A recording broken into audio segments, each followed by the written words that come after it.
Et la première des choses sur laquelle je voudrais attirer votre attention, c'est la précarité, la précarisation qui est celle de notre société aujourd'hui. Voilà. Et ça, c'est important parce que on avait bien conscience que cette précarité, elle était celle de toutes les couches populaires, des milieux les plus modestes. Ça, c'était déjà une réalité. Et on s'aperçoit qu'aujourd'hui, cette précarité, elle gagne toutes les couches de la société, sauf les plus riches, les plus aisés, bien entendu. Mais elle touche tout le monde. Alors, qu'est-ce que c'est pour nous, la précarité? Merci, monsieur le maire, d'être là.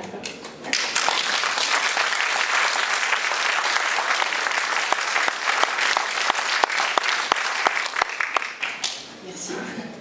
Alors la précarité, c'est lorsque les cinq piliers de notre vie, de notre République, de nos droits ne sont plus respectés. Le premier, c'est travailler, se loger, se nourrir, se soigner et être formé. Voilà. Réfléchissez-y, ça semble élémentaire, c'est ce qui nous a toujours guidés. Le travail, le logement, la santé, on se soigne, on va à l'école, etc. Et puis on mange, c'est normal.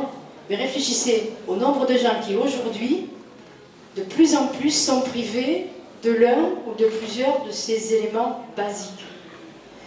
Se loger, on a vu. Des logements, il en manque, des logements pour tout le monde, pas seulement des logements sociaux, bien que 70% de la population peut avoir un logement social en fonction des revenus, c'est énorme. Mais en tout cas, un logement pour tout le monde, quel qu'il soit, de la dignité. Se nourrir, on voit l'explosion des restos du cœur, c'est incroyable, le secours populaire, ça peut donner la tête.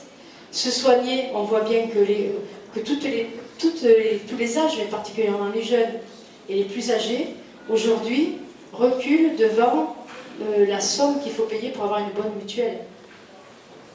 C'est cher. C'est cher et il y a des jeunes qui ne prennent pas de mutuelle, donc ils se disent il ne va rien m'arriver, parce que je suis jeune, mais bon, malheureusement, ça arrive aussi, et donc ils prennent des risques. Et les personnes âgées qui ne peuvent pas non plus aller à la pharmacie comme elles veulent, acheter même les médicaments qui ne sont pas remboursés, ça devient plus possible. Bref, il y a une vraie chute de l'accès à la santé.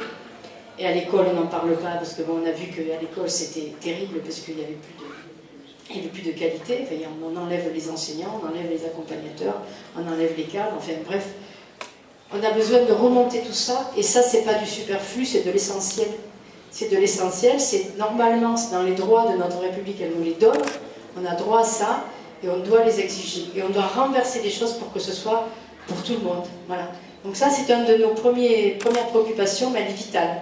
C'est cette précarisation.